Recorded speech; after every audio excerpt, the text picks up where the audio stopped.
Hello everyone, how you doing? I'm not doing so well actually. I got a bit of a sore throat, but hopefully we can get through this. I'm coming at you live this time from good old Australia. Yes, the capital is Canberra, a population of less than I thought actually, just over 23 million. And it's got some indigenous animals that you won't find elsewhere, like kangaroos, duck-billed platypuses, and big massive spiders.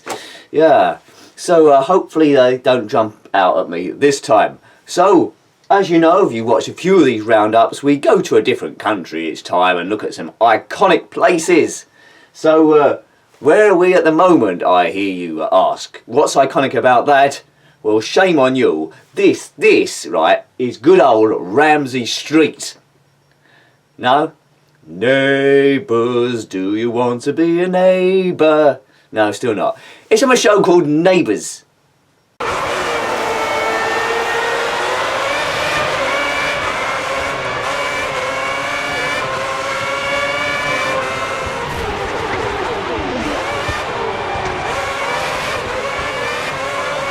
But before I bring you the top 6, ranking the games we've looked at in this 2-week period from 6 through to number 1, let's look at the good old Pinball Arcade as we go through Season 3. And this is a fantastic season. Behind me is Parliament House. I'm surprised you didn't recognise it. I was expecting something a bit grander actually for the main meeting place of top politicians in good old Oz. This was opened by Queen Elizabeth II in 1988, so that note says I've tended not to look at. Australia doesn't want anything to do with Queen Elizabeth II now, and it's got independence and yeah, anyway. But it can do a bit of work. What was I talking about? Oh yeah, pinball, yes. The first table we looked at in Season 3 was Black Knight 2000, and this is an awesome table. Based on a table by Williams, a real-life table, I think, unless I'm remembering wrong. This is the first ever table to feature a full song all the way through. It's an evolution from a previous table just called Black Knight, and it does expand on it well. It's got 2 playfields, an upper and a lower playfield. There's a horseshoe shot you can do, and it's heaps and heaps of fun. It's a bit like futuristic meets medieval, and an odd sort of clash, but it sort of like works. Black Knight 2000, as I say, I've been very impressed with Season 3 so far. Hope it continues, and it does continue with the second table we looked at, which was Who Done It? Yes, Who Done It? It's a murder mystery where you have to by getting the ball up certain ramps at certain times, you have to solve cases who done the actual murder. There's any one of 5 protagonists, well, one of them gets murdered, so it obviously isn't them unless it was a suicide, and that doesn't happen. But by questioning each of your suspects, eventually you track down the person that did it, and then have a confrontation at Tony's place on the roof. Well, it's Tony's palace really, but it's still his place, so let's not split hairs. There's a casino in there as well, and there's heaps to do, lots of atmosphere. And this review went on a lot longer than I planned to do normally for a pinball review, but I got carried away and time just went past awesomely super mega fast. So yeah, so that was Black Knight 2000 and the amazing Who Done It. This game in between, we're going around Australia in Formula 1 2010 by Co-Masters, but remember, don't log off.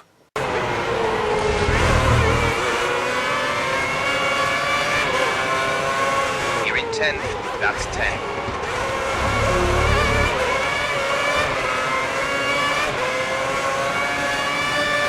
The Parliament House was in Canberra, by the way, the capital of Australia, but we've moved to Sydney now, so I bet you don't know what this is called. No, it's called the Sydney Opera House, because it's in Sydney. It's a rather unique structure really, instantly recognisable. It's got these shields at the top made out of pure concrete, and it's absolutely genius. It's a multi-venue, a performing arts centre. Started in 1958 and it opened in 1973, so quite a while ago. How tall do you reckon it is? Well, those people that said 65 metres, you got it exactly right. Or if a seagull lands on the top, then it's 65 metres and then probably about an extra foot. Okay, enough of this messing around. What come in 6th place this week? Well, it's on the Game Boy Advance, I'm afraid. It was a SEGA Championship Rally by SEGA in 2003. Not an absolute stinker by any regards, but it's the least favourite game in the 2-week period. And the reason because of that is the Game Boy Advance has got lots and lots and lots and lots of racing games on it, which I own quite a few. So if you're going to produce a racing game for that device, it's going to be compared to a lot, so it better be blooming awesome. A rallying game in particular is going to get compared to V-Rally 3 and the amazing Colin McRae Rally, and Sega Championship Rally doesn't quite make it. It's not as good as those two. Sound is okay, but it's very, very pixelated. There's a town stage. When you go through the town, some of the buildings appear see-through, and that's a bit of a no-no. And the controls, although okay, they're not brilliant. Menu system isn't too bad. It's an okay game, but compared to others, I would be disappointed with it. Sega Championship Rally could have done better. The racing engine isn't brilliant. I think that's the main problem with it, causing a very pixelated affair. If you watch the review scaled up onto a massive television screen, then you probably got a headache, and I apologise for that. In 5th place this time, on the Commodore Amiga, was Mortal Kombat 2 by Acclaim in 1995. Come in 5th place, but again not a bad game. It's an evolution over the first Mortal Kombat, and all Amiga games, as we know, have a struggle with fighting games because there's only one fire button, where the arcades and other systems got multiple fire buttons, so different combinations makes it easier to pull off greater special moves, and it becomes more instinctive, more intuitive. The game is pretty much ruined for me by this guy, I don't know if he's a writer of the game, that keeps coming on shouting the word toasty. Apparently the arcade game had that, but it didn't appear so much as this, and it's just a blot on the landscape. So that game isn't too bad. The loading times are a bit slower for my liking, but the same could have been said for the first game. So Mortal Kombat 2 comes in 5th place. The gameplay isn't too bad once you get to it. Extra moves, extra blood, and extra fatality compared to the first one, but it doesn't quite cut it. Moving along then, in 4th place. Really, if I could this week, I would have had a tie of 3rd place, but it makes it hard to describe what happens. So 4th and 3rd, very, very close together, 2 Spectrum games. So in 4th place this time was Steve Davis Snooker by CDS Microsystems in 1984. Now this might not look too much for people looking back today, but 1984 is a piece of coding genius on the ZX Spectrum. The balls are a bit quick round the table, and it doesn't seem like true proportion to a real life table, but you've got to have a look at what they've done. The green ball looks a bit weird because it's green on green, so they've just outlined it in white. But the ball mechanics aren't too bad. It's not like real life.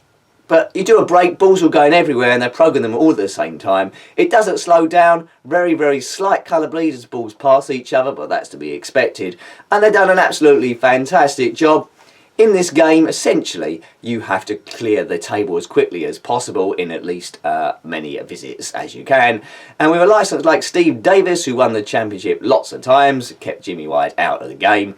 Steve Davis then replaced by Stephen Hendry, which kept Jimmy White from winning again. He was a bit unlucky, old Whirlwind White, but a good game nonetheless. So a recap then. In 6th place is Sega Championship Rally by Sega in 2003. In 5th place, Mortal Kombat 2 on the Commodore Amiga by Acclaim in 1995. And in 4th place, Steve Davis's Snooker by CDS Microsystems in 1984.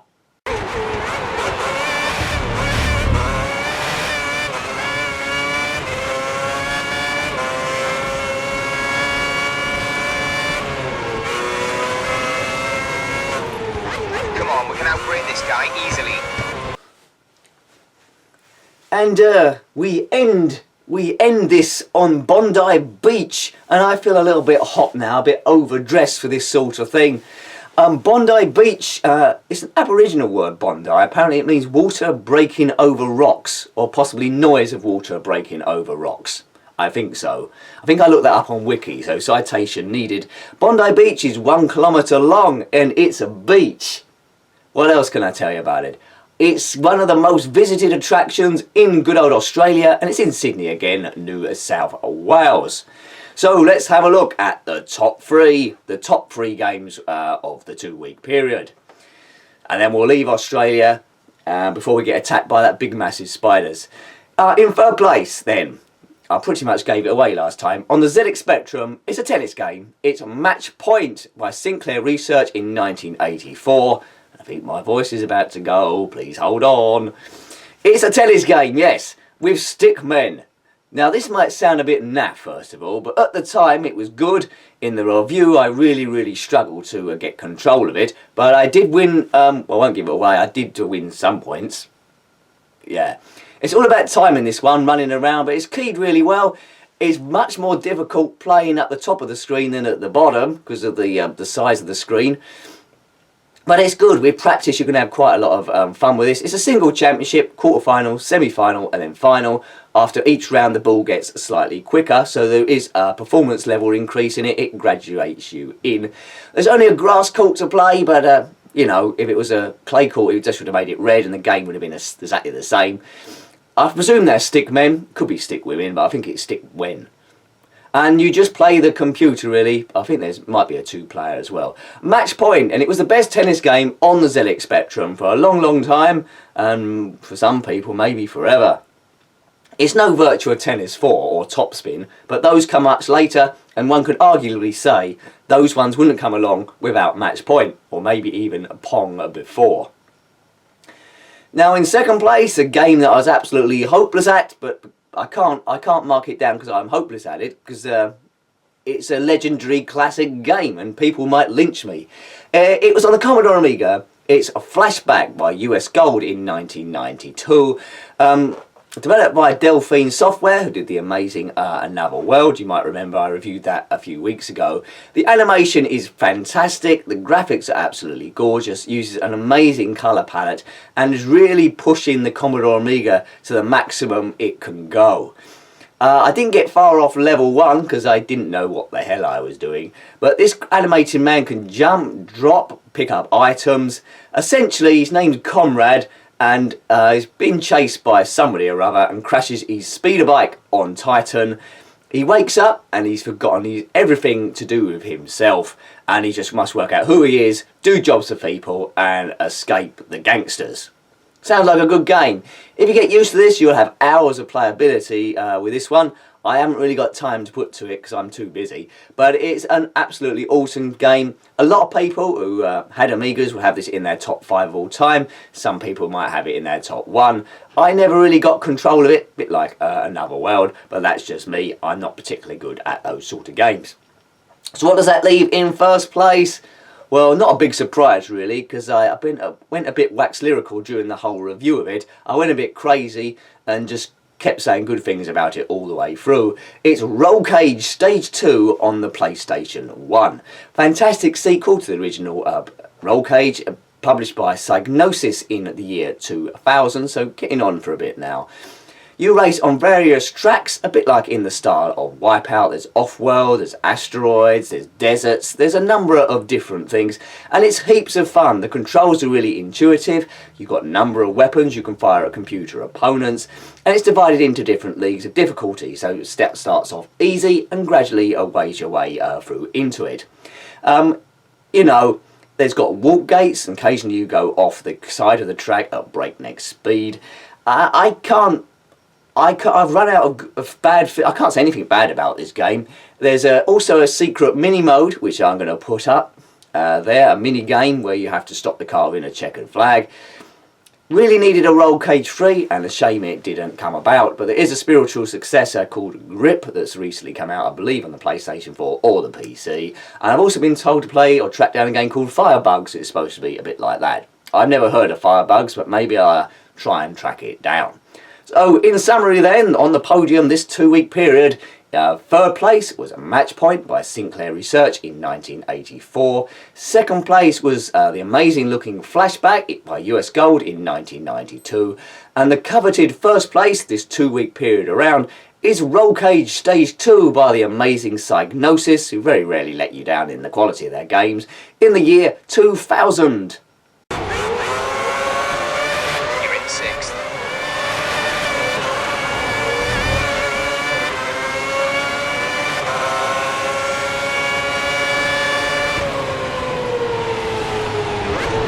Yes, so that's pretty much that. So thank you for watching the videos, if you watch a few or loads, but just thank you for even just watching this video. That was live from Australia. We look at the cool Australian flag behind me. Thank you, thanks a lot.